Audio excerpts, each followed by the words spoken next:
नाजरीन और सामईन, आपका हमारे ATR उर्दू चैनल में खैर मकदम और इस्तकबाल है। आज हम आपके सामने मिर्ज़ा असदुल्ला खां गालिब का एक ख़त लेकर हाजिर हुए हैं। बहुत इम्पोर्टेंट ख़त है और ये ख़त उन्होंने सैयद शाह करामत हुसैन करामत हमदानी के नाम लिखा है।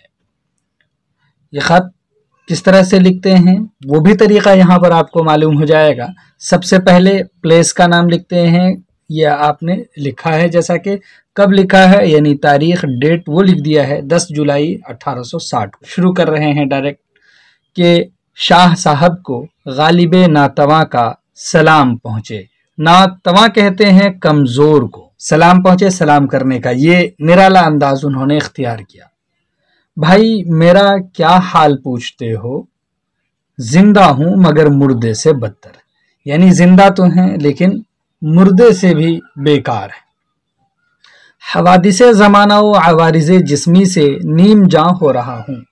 हादसा की जमा है हवादिस, वाक़या हो जाना इसको बोलते हैं, और ये आर्जा की जमा है आवारिज़ यानी बीमारी। तो जिस्म कहते हैं बदन को, और नीम कहते हैं आधा को, जान कहते हैं जान को। ठीक है, नीम जान आधा जान, यानी बहुत ही कमज़ोर हो चुके हैं। चाहे ये कमज़ोरी हमारे किसी वाक़े की वजह से हो, यानी ज़माने ने हम पर जो जुल्म और सितम किए हैं उसकी वजह से, और कुछ हमारी जिस्मी बीमारियों की वजह से हैं। इस वजह से हम गोया के अभी आधे जान हो चुके हैं। ग़िज़ा की हकीकत यह है कि सुबह को 8-10 बादाम का शीरा, दोपहर को सेर भर गोश्त का पानी, 2 घड़ी दिन रहे 2 या 3 तले हुए कबाब, और बस। यानी कितना वो खा रहे हैं वो यहाँ पर बताया।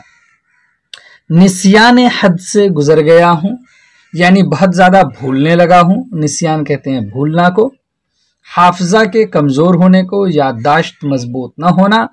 ख़त मा कलाम इस्लाह तलब बक्स या किताब में रख देता हूँ और भूल जाता हूँ। यानी ये जो कहा कि ये हाल हो चुका है निस्यान हद का, तो जो तुम्हारी तरफ से ख़त या फिर गज़ल और शेर इस्लाह के लिए मेरे पास भेजते हो वो हम बक्स या किताब में रख देते हैं और याद नहीं रहता है। ऐसी हालत में अगर ख़त का जवाब या इस्लाही गज़ल यानी इस्लाह करके या फिर ख़त का जवाब हम न दे सकें या देर में पहुँचे तो शिकायत न किया करो। यानी ये ना कहा करो कि हमने कहा है तो यानी हमने ख़त भेजा है और उसका न जवाब दिया है, और हमने जो गज़ल भेजी है ना उसकी इस्लाह अब तक आई है। मुझे ज़िंदा समझते हो जो ताज़ा कलाम की फरमाइश करते हो, गनीमत नहीं जानते कि मुर्दा कुछ लिख कर भेज देता है।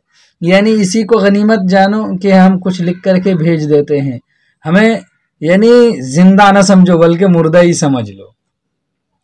100 रुपये जो तुमने भेजे वो मुझे मिले।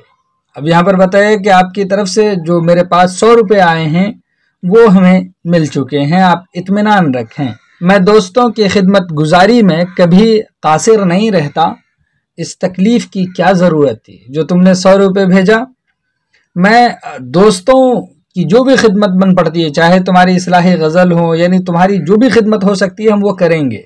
जो तुमने 100 रुपये भेजे हैं ये तकलीफ़ करने की ज़रूरत नहीं थी।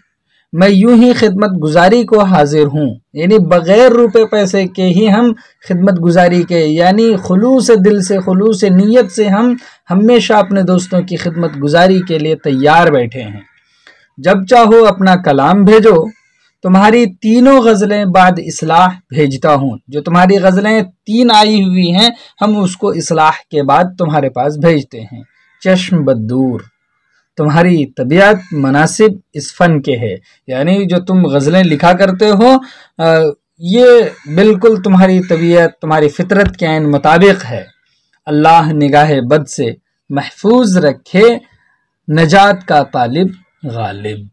तो ये आखिर में लिख दिया। ये एक तरीक़ा भी है जो ख़त लिखने का, वो यहाँ पर उन्होंने पूरा मलहूज़ खातिर रखते हुए नए अंदाज में बातचीत के तौर तरीक़े को मलहूज़ रखते हुए उन्होंने ख़त लिखा है। उनके बहुत सारे ख़ुतूत से उनके इस फ़न के बारे में भी मालूमात हो जाएंगी, उनके سیرت اور سوانح کے بارے میں بھی معلومات ہوں گی، اس زمانے کے حالات اور کوائف کے بارے میں بہت معلومات ان کے خطوط میں ہیں۔ یہ خط جو انہوں نے سید شاہ کرامت حسین ہمدانی کے نام لکھا، نہایت اہم خط ہے۔